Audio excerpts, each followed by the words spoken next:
Hello everyone. Today we are going to deal with the topic speech sounds in English.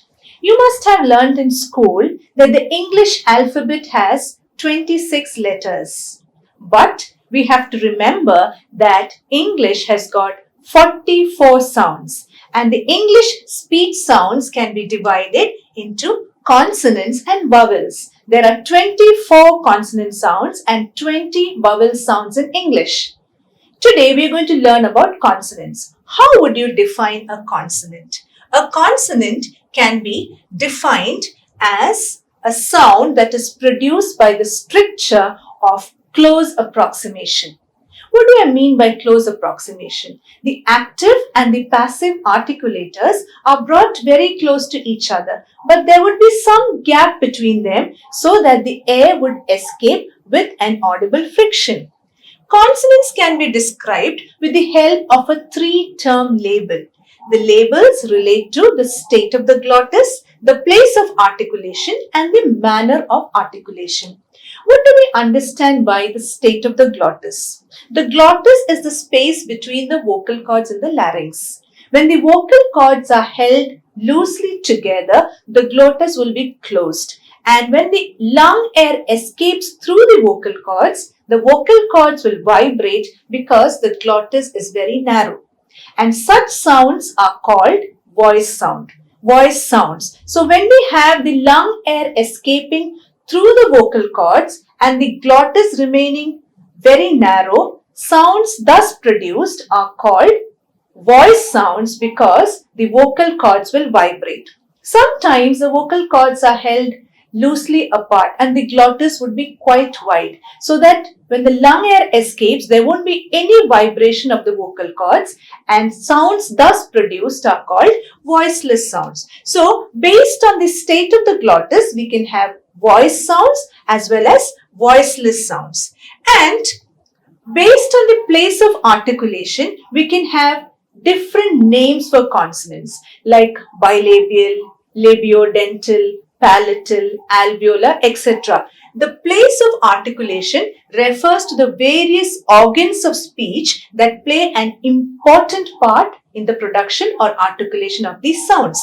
And the manner of articulation refers to the stricture. Stricture refers to the passage of air that comes out from the lungs, whether the passage of air is allowed to go freely or whether it is restricted. So today we are going to learn about how can you classify consonants based on the manner of articulation. As I said earlier, manner of articulation refers to the stricture that is involved, whether the lung air is allowed to go out freely or whether there is restriction in the lung air. So based on the manner of articulation, we can divide consonants into plosives, fricatives, affricates, laterals, nasals, semivowels, and frictionless continuants. So we'll look at one by one. So let's look at plosives. Plosives are those sounds which are articulated with the stricture of complete closure and sudden release. The plosives in English are p, b, t, d, k and g. P as in pen, b as in bad, t as in tin, d as in den, k as in king, g as in game. So I've given a few more examples here. So what do I mean by the stricture of complete closure and sudden release? That means the active and the passive articulators are brought very close to each other and the lung air is held for some time in the oral cavity, and then what happens is the articulators are released all of a sudden and the air escapes with an explosive sound, and sounds thus produced are called plosives. And these plosives, p, b, t, d, k, g, are similar to more or less the sounds that are found in the different languages of India. So these are the plosives in English, and they are articulated with the stricture of complete closure, sudden release. For example, when you articulate p, both the lips, the upper lip and the lower lip, which are the articulators, they are brought in close contact with each other. The lung air is held for some time and then both these articulators are released and lung air escapes with an explosive sound. So, P, B, T, D, K, K. So, this is how plosives are articulated. Now, there are some differences when it comes to plosives. See, P, T, K are aspirated sounds when they occur initially in a word. What do you mean by that? When these sounds, that is P, T, K, they are the voiceless sounds. When they come initially in a word, they are aspirated. For example, P-I-N is not pin, it is pin. There is a small breath of air that is released when you articulate P when it comes at the beginning of a word. Paper, tin. When you look at T that comes at the end of a word, for example, pat. Pat, the T in pat is not aspirated, whereas the T in tin is aspirated. So, when P, T, K, the voiceless plosives occur initially in a word, they are aspirated. And some of the native speakers of India, those who do not have English as their first language, they have difficulty in producing sounds like T, D, K, especially when they come in combinations like M, P, N, T, N, K, etc. For example, Indian speakers, because of the influence of the mother tongue, they would pronounce this word S-I-M-P-L-E as symbol. It's not symbol, it's simple. P has to be pronounced. Sentence, but Indian speakers would say sentence. The people in India would say monkey, right? It's monkey. Ample, banter, sinking, crumple, lantern, tinkle, etc. See, usually with this word, crumple, people make a mistake. They say crumble. They substitute b with p. That is a mistake that Indian speakers do because of the mother tongue influence, right? As we know, English is not our L1. It is our second language, or we call it the L2. So what happens is, since L1 is our mother tongue, there is always the influence of the mother tongue on the L2. So when people say CRM, C-R-U-M-P-L-E, instead of crumple, they would say crumble. There's a difference between crumple and crumble. You can crumple a piece of paper, but you can crumble a cookie, right? You cannot crumble a piece of paper. Crumpling and crumbling. So this is a kind of difficulty that some speakers have because they cannot clearly pronounce these sounds T, D, K in combinations like M, P, N, T, N, K, etc. Now look at these following words. Simple, symbol. Center, sender. Tinkle, tingle. Ample, amble. Ankle, angle. Temper, timber. Painter, binder. So what happens is, many speakers in India, or people who are not native speakers of English, kind of substitute one for the other. But these two words are two different words with different meanings. And if you do not pronounce them correctly, the listener or the person who hears you speak will not be able to understand what you are intending. For example, when you say tinkle, tinkle is a sound that is usually produced by bells. You know, when you send the cows for grazing, you might tie a bell around their neck. So the tinkling of the bell, we say that. What is tingle? Tingle is a kind of funny feeling or a queasy feeling that you have running over your veins or over your hands and feet, especially when you touch a cold surface or when you are exposed to an electric current or something like that. Even ample and amble. Ample means enough. I have given him ample opportunities. It means enough. Amble means to walk in a leisurely manner. So, if we substitute ample with amble, what happens is the person who is listening to you speak will not be able to understand what you mean. So correct pronunciation is very important, and as non-native speakers of English, we definitely need to understand the plosives and try to articulate the plosives correctly. So we have seen plosives, right? Now we look at the next classification, that is fricatives. Fricatives are those sounds which are produced with the stricture of close approximation, right? That means the active articulator and the passive articulator are brought close to each other, that there is a very slight gap between them and the lung air escapes with a hissing sound. See, these are the fricatives in English. F, V, Th, D, S, Z, Sh, J and H.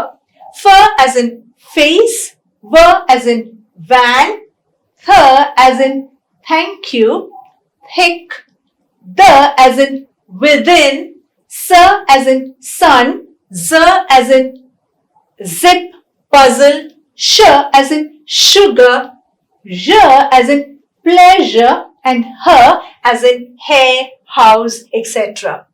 See, these are two sounds which are not very familiar to non-native speakers of English. H and the, right? So usually TH, the letter combination TH is used to refer to the as well as the. For example, you say bath and bathe, right? I went for a bath. She was bathing. Bath is a noun, bathe is the verb.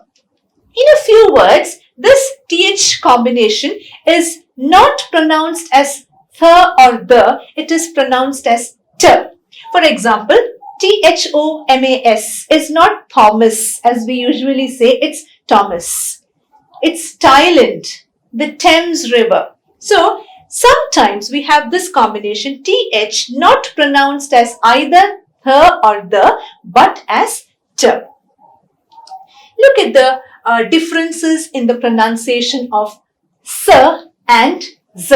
S is a voiceless sound, Z is a voiced sound based on the state of the glottis. When we articulate S, the vocal cords are held apart. That means there is no vibration when the air passes. But when we articulate Z, the vocal cords are held close together. That means the glottis is very narrow and the vocal cords will vibrate when the lung air passes through it. Look at these words. These words are examples of errors that are usually made by non-native speakers of English. This is knees. It's the S sound. This is knees. Z. Ice. S sound. This is eyes. Z sound. Price. Prize. Loose. Lose. She is wearing a loose dress. Did you lose my book? Peas. Peas. Peas refer to the vegetable, the peas in the pod, something that we use to cook a curry. Bats. Bags. Rice. Rise. Please rise to the occasion, right? I had rice and chicken curry. So these words are articulated with the sound S, whereas these words are articulated with the sound Z. So please make sure that you do not substitute one for the other. This has to be articulated with the Z sound, right? All these words. These are examples of few words which non-native speakers do tend to make mistakes with. From fricatives, we move on to the next category of consonants, classified based on the manner of articulation. They are called affricates. Right? Affricates are those sounds or those consonants which are articulated with the stricture of complete closure and gradual release. What do you mean by that? It means that the active and the passive articulators are brought into close contact with each other, but there is, it's not a sudden release as the plosives are released, right? The release is very gradual. They are brought into close contact. The lung air is held for some time, but the air is gradually released. It's not a sudden release. like we articulate plosives. Here we have two affricates in English. They are ch and j. Ch as in chair, kitchen, catch, etc. J as in job, adjust, edge, village, judge, etc. So these are the two affricates in English. Now look at these following words, the set of words. See, you have words with ch and j. Chin, gin. Search, surge. Surging means rise, right? Prices are surging. Batch, badge. Cheer, jeer. Lunch, lunge. Lunging at someone. So we don't say I had lunch today. We say I had lunch today with my friend. But she lunged at me, or the dog lunged at me. That is, move rapidly towards me. Rich, ridge. So make sure that we do not make any errors when we articulate these two sounds, ch and j. They are the affricates in English and they are articulated with the stricture of complete closure and gradual release. From that, we pass on to the nasals. There are three nasal sounds in English. What are the nasal sounds? They are articulated with the stricture of complete oral closure. That means the soft palate is lowered, the oral cavity is closed, and the lung air cannot escape through the oral cavity, it escapes through the nasal cavity. And such sounds are called nasals. We have m as in mill, hammer, dam, most, etc. N as in nail, enough, lunar, sunny, etc. N as in bang, lung, tongue, king, etc. Now, n is one sound in English which will not occur in the initial position. It can occur medially or it can occur in the final position of a word, but we don't have any word in English that begins with the sound n. Right? Now, when you have k or g after n, then usually it changes to n. For example, think. You have k after n. So when you articulate it, it is n sound. Thing, English, finger, etc. In some words, you have the sounds b and n which are silent when they follow the m sound. For example, comb. B follows m and the b is silent. It's not comb, it's comb, right? Thumb, numb. We don't say the bomb exploded, we say the bomb exploded. Autumn, column, right? Hymn. So, sometimes there are certain words where you have the sounds b and n following m, and in such words, the b and n would be silent. From the nasals, we pass on to laterals, or I would say lateral because there's only one lateral sound in English and that is L. Now, laterals are articulated with the stricture of partial oral closure. That means the active articulator, which is the tongue, is brought very close to the alveolar ridge, but there is a gap between the sides of the tongue through which the air would escape. That is why it's called a lateral sound. And there is only one lateral sound in English, L. L as in live, L as in balloon, willing, flame, hull, girl, etc. Now, L is usually silent when it is followed by K, M or D. I said usually, not always, because there are exceptions. When you have a word like CALF, the L is silent. Cuff, TLK, talk, WALK, walk. But you have words like MOULD, mold. There, the L is not silent. That's why I said L is usually silent when it is followed by K, M or D. But there are exceptions to this rule also. And L has got two variants. We talk about the clear L and the dark L. When L occurs in the initial position of a word, it is usually called the clear L. For example, little, love, lantern, light.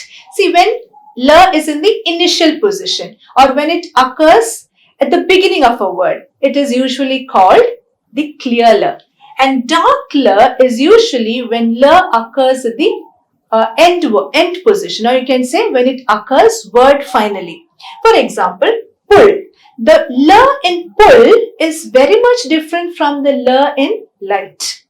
You can understand the difference between the pronunciation when I say light, pull, hull, girl, right? So, more, the l which is at the end is different from the way it is pronounced when it is at the beginning of a word, right? At the beginning of a word, it is a clear l. At the end of a word, it is called the dark l, hull, right?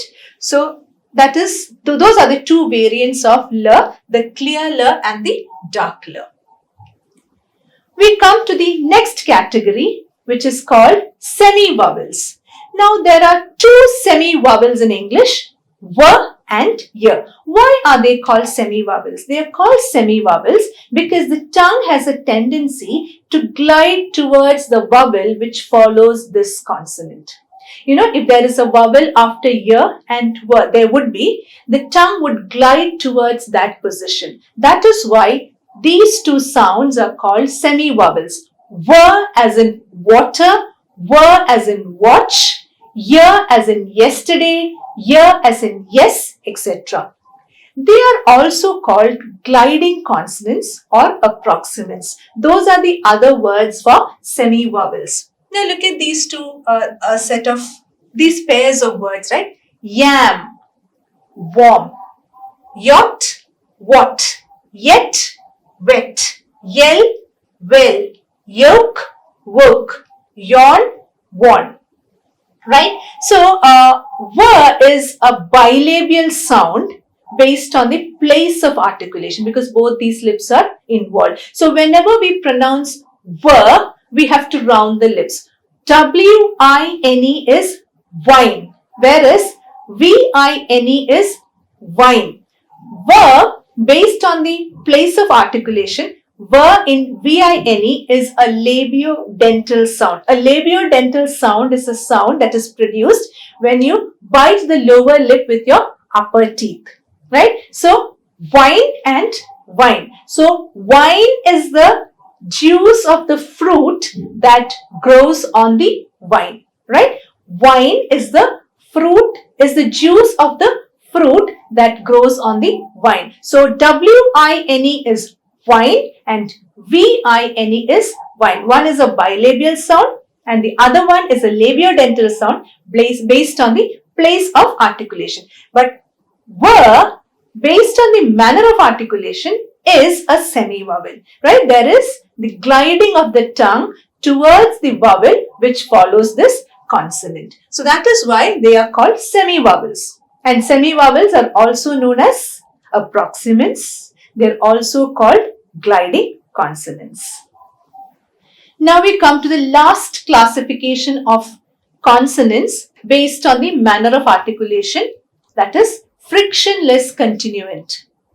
There is only one frictionless continuant in English and that is r. Why is it called a frictionless continuant? At the beginning of the class, I told you that consonants are those sounds during the articulation of which air escapes with an audible friction. But in the articulation of r, there is no friction. That is why it's called a frictionless continuant. But there are three variants of the sound r. One variant is, it's called a frictionless continuant because it is usually articulated without friction. And whenever you have r at the beginning of a word, we call it or we term it as a frictionless continuant. There is another variant which is called a trill or a roll. The tip of the tongue touches the palate during the articulation of r. When the tip of the tongue touches the palate many times, or when r is preceded by, when a consonant precedes the r sound, it is called a trill or a roll, right? When the tip of the tongue touches the palate many times, a number of times, or when r follows a consonant, it is called a trill or a roll. For example, you have a word like bright Or you have a word like fright, right? In such words, r is termed as a trill or a roll. Then you have another variant, a tap or a flap. That means the tip of the tongue touches the palate only once, or r would occur between two vowel sounds, or r would follow the consonant h. When it is like that, such r sounds are called taps or flaps. For example, you have the word very, where r comes between two vowel sounds. Or you have the word three, where r follows the consonant th. Then that r sound is called a tap or a flap. So as I said, the sound r in English has got three variants. It's called a frictionless continuant because it's articulated without any friction. And in such cases, r would usually be at the beginning of the word. Then you have trills or rolls. That means the tip of the tongue would touch the palate number of times, right? It would touch the palate number of times, or r would follow a consonant. In such cases, r is termed as a trill or a roll. For example, bright. Then, when the tip of the tongue touches the palate once, or when r occurs between two vowel sounds, or when it follows the consonant h, it is termed as a tap or a flap. But usually, when we refer to r using the three-term label, we would use the term frictionless continuant. Trills or rolls, taps or flaps are other variants of the sound r. There are two important aspects of r sound which we need to keep in mind. In English, the word final r is not pronounced when the word is spoken in isolation. That means when you utter words in isolation, if that particular word ends with the r sound, the r is always silent. So we don't say mother, we say mother, brother, car, not shoulder, shoulder, dinner, December, not December, December. That means the r which comes at the end of a word when it is spoken in isolation is always silent. Similarly, the r before a consonant in a word is also never pronounced. Look at this word, M-A-R-K-E-T. R is before a consonant, k. Right? K is the consonant and r comes before the consonant. What is the rule? The rule is when r comes before a consonant in a word, the r is silent. So M-A-R-K-E-T is not market, it's market. It's B-A-R-K is bark, not bark. Mark, heart, carbon, not carbon. Usually non-native speakers of English would say carbon. It's not carbon, it's carbon. Horse, right? So these two rules are very important. These two aspects with regard to r is very important. That is, r at the end of a word, when it occurs in isolation, is always silent. And r before a consonant in a word is also silent. So we have to remember that when we say C-A-R, it is car, not car. When we say B-A-R-K, it's bark, not bark. So this is how we can classify consonants based on the manner of articulation. Plosives, fricatives, affricates, nasals, laterals, semi-vowels, frictionless continuants. 7 divisions of consonants based on the manner of articulation. Before I wind up, I would like to just point out a few common errors that are made by non-native speakers of English. One is the use of a. Right? The use of a. A is a vowel sound, and the use of a after the plosives p, b, t, d, k, g. Usually when we look at Indian speakers, we hear them saying pin. For P-I-N, they would say pin. For B-I-N, they would say bin. For P-E-N, they would say pen. right? So that is an error, right? So we should understand that PIT is pit, not pit. PEN is pen, not pen. BAG is bag, not bag, right? So we have to understand that this is an error that is usually made by non-native speakers of English. Then we have another problem that is called the doubling of consonants. In Indian languages, every sound in the word is articulated. But when you come to English, if you have double consonants, we don't double them. We utter them as a single sound. So, UPPER, there are two pers, but we don't say upper, we say upper. Matter, written, bottle, slippers, lettuce, paddle, shudder, dinner, letter. Where are you going for your summer vacation? Not where are you going for your summer vacation. It's summer vacation. Even the R at the end of SUMMER is silent. Where are you going for your summer vacation? Did you get a letter from your mother? Right? No matter what, I will look into this. Written. This letter was written a week ago. Please fill this bottle with water, not bottle, bottle, right? So we don't double consonants. Doubling of consonants is an error which usually non-native speakers of English make. Then we have something called the use of the wrong stress. We will speak about stress in the next class. I'll just tell you how non-native speakers of English would utter these words. They would say advertisement. It's advertisement. Because in English, for the primary stress lies only on one particular syllable. It's not like other languages wherein all the syllables might get the stress. In English, the primary stress would rest only with one syllable, right? It's advertisement, examination, important, impotent, right? So there is a way in which we articulate the English words using the correct stress, and these are some of the errors that usually non-native speakers make. So with that, we come to the end of today's lesson based on consonants. We started with speech sounds. Consonants are only just one aspect of speech sounds. We also have vowels. Right? We also learned only one aspect of consonants, that is how to classify consonants based on the manner of articulation. We also have to learn how to classify consonants based on the place of articulation. And it is very important to remember that we articulate these sounds using the correct pronunciation.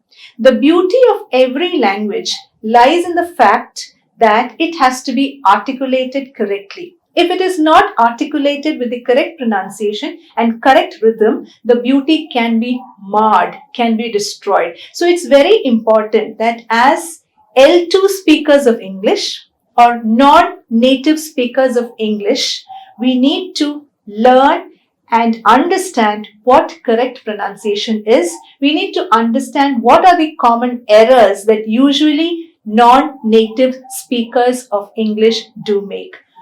And if we learn it correctly and if we practice pronunciation over the days, we can also become fluent and confident when we deal with others. Thank you very much.